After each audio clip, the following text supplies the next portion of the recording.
my list of key elements for success, and this actually is the structure that we use for all of our business plans, all of our executive summaries, and all of our investor presentations.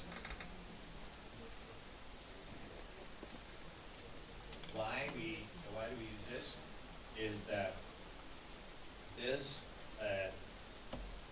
list of elements for success, I think, very closely mirrors most investors' thinking about what makes a successful startup. And we remember at the beginning I said we want to make sure when we present we're going to cover all the bases the first time and get everything right the first time. So the first thing on my list is innovation. Now, number 1 and 2 can be in either order. So usually now we start out with value proposition, but it doesn't matter that much. So let's talk about number 1, innovation. The investors that I know, myself, and the vast majority, I think, of investors prefer innovative product. Now, why should this be the case? This is not as obvious as it might at first seem. Why?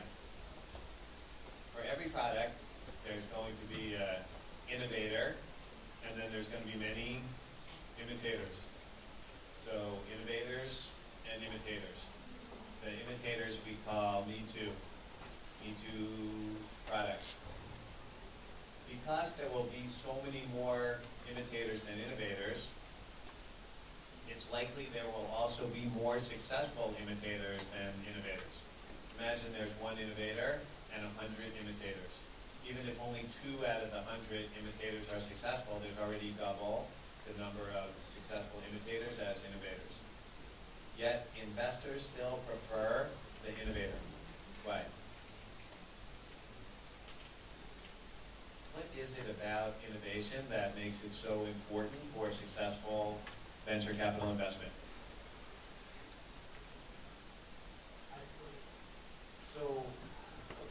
So innovation suggests that there may be a potential for proprietary intellectual property in a product, which is going to help us later with sustainable competitive advantage. So that's definitely one key reason. What else?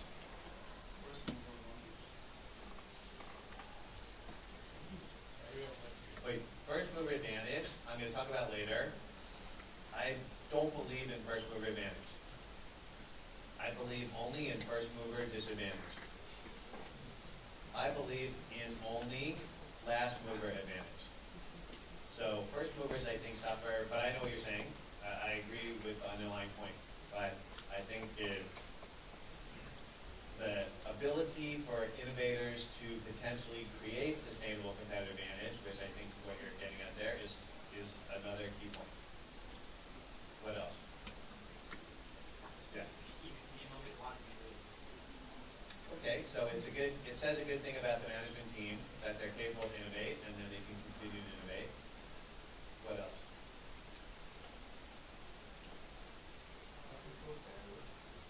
So ability to raise barriers to entry in sustainable competitive advantage. Definitely we can, okay, so I think we're able to clearly see that there's a relationship between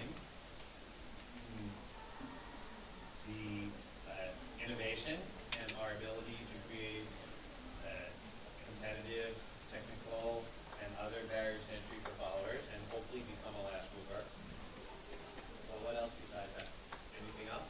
There's another really very important feature or effect of innovative product.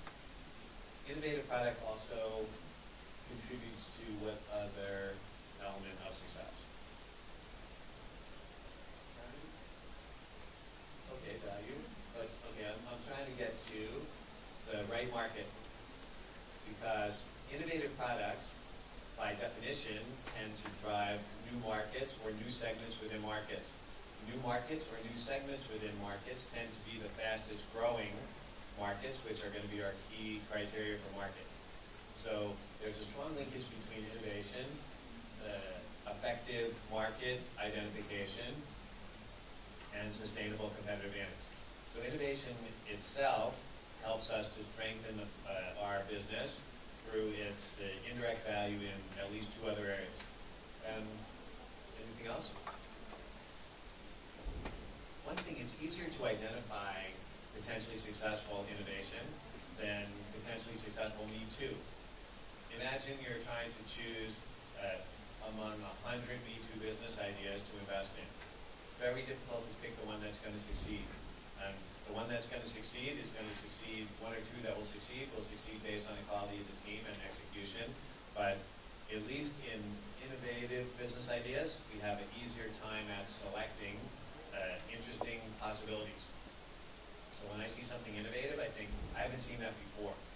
That's interesting in itself, and it helps the idea to jump out of it.